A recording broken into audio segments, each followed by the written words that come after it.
Hello guys, வாங்க oven இல்லாமல் குக்கர்லேயே Oreo cake try பண்ணலாம்.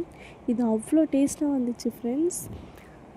நானே ஃபீல் பண்ணேன் ஏன் கம்மியாக செஞ்சிட்டோன்னு சொல்லி. ஸோ ஃபஸ்ட்டு வந்து ஓரியோ பிஸ்கெட்டை மிக்சர் ஜாரில் மாற்றி நல்லா பவுடர் பண்ணி எடுத்துக்கலாம். அது கூட வந்து பவுடர் சுகரும் ஆட் பண்ணிக்கிட்டேன். ஒரு பிஞ்ச் மட்டும் பேக்கிங் சோடா ஆட் பண்ணிவிட்டு பால் ஊற்றி நல்லா கலந்துக்கோங்க.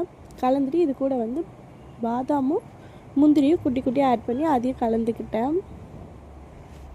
இப்போது ஒரு பாத்திரத்தில் பட்டரை தடவி வச்சுருக்கேன் ஃப்ரெண்ட்ஸ். அது கூட நம்ம செஞ்சு வச்ச பேட்டரை உள்ளே ஊற்றிடலாம். ஊற்றிட்டு இப்போது குக்கரில் வந்து கொஞ்சமாக உப்பு போட்டு அதுக்கு மேலே ஒரு பிளேட் வச்சுட்டு இப்போ நம்ம செஞ்சு வச்சதை அதில் போட்டுக்கலாம்.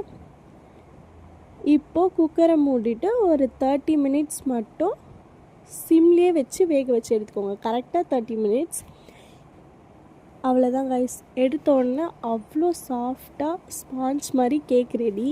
இதுக்கு மேலே வந்து நான் டார்க் சாக்லேட்டையும் ஒயிட் சாக்லேட்டையும் மெல்ட் பண்ணி ஆட் பண்ணியிருக்கேன். மேலே நட்ஸ் தூவிட்டு சர்வ் பண்ணி பார்த்திங்கன்னா டேஸ்ட்டு செம்மையாக இருந்துச்சு. பிடிச்சிருந்தால் லைக் பண்ணிக்கோங்க. மறக்காமல் சப்ஸ்கிரைப் பண்ணிவிடுங்க. தேங்க்யூ.